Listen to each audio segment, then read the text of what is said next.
Hello everyone! In this video, I'll show you how to play online Stardew Valley PC in multiplayer mode. In this mode, you and up to 3 friends can explore the same world together. You have the option to split up tasks for efficiency or even compete to determine who is the best farmer among you. Multiplayer in Stardew Valley differs greatly from single player as several aspects were adjusted to suit a shared world. If you're new to multiplayer, it can be challenging to know what to expect. I'll cover everything from settings and gameplay changes to exclusive multiplayer glitches, so you're fully prepared to dive into multiplayer with friends. Before we start, it's essential to know that Stardew Valley does not support multiplayer on mobile and was never designed to. Unless future updates change this, multiplayer remains unavailable on mobile. I'd love to be proven wrong here. Additionally, it's not available on the PS Vita. However, if you're on console or PC, you can play with up to 4 players, and on PC, you can technically play with as many as 8. In fact, there's no strict player limit on PC. You can increase the player count indefinitely, or as much as your game can handle, by adjusting a value in the preferences file. If you prefer local play, Stardew Valley also supports split screen, a rare feature these days. To start a split-screen game, you'll need a second cabin on your farm, which you can get by building one through Robin or starting with one already present. Then go to your options, scroll down, and select Local Co-op. When setting up a multiplayer game, you'll assume the role of either the host or a farmhand. The host creates the game file and is generally considered the main character. As the host, you can access and play the file alone, while farmhands can only play when the host is online. Creating a multiplayer file comes with some specific options. First, decide if you want the extra cabins close to the main farmhouse or more spread out. Choosing close places the cabins to the left or directly below the farmhouse. Selecting separate places the cabins in predefined locations on each map, which I'll show on screen.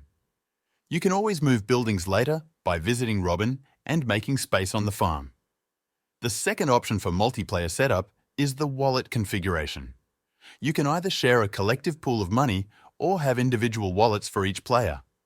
If you choose separate wallets, only the player who buys, sells, or places items in the shipping bin will see a change in their wallet. All players can use the same shipping bin, and the game will track each player's contributions. A third option, useful but not exclusive to multiplayer, is the profit margin setting. Adjusting this changes the amount of money you make from selling items. Many players set a lower profit margin in multiplayer to balance out the increased productivity from having more players. While each player already needs to buy their own backpack and tool upgrades, this option can add an extra level of challenge. Once your game is running, anyone on your friends list can see and join it. On PC, you'll also get a code in your chat box that players can use to join your game if they don't have it on Steam. When joining, new players create their characters and are assigned to an available cabin. Setting up multiplayer on consoles is slightly different from PC. On PC, you can combine split screen and online play, but on the Nintendo Switch, split screen is limited to 2 players. Unfortunately, cross-platform play isn't supported. Multiplayer gameplay has a few notable differences from single player.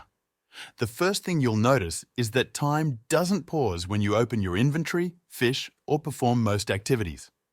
Time only stops if the host uses the SL pause command or during festivals.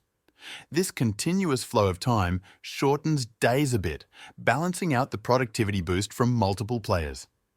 In multiplayer, going to bed has a unique twist.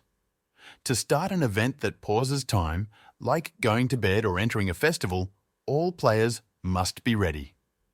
The only other events that require group consent are purchasing a Joya membership or completing the community center. Sitting in bed gradually restores your energy in multiplayer, not quickly, but enough to keep you active if your friends want to continue the day.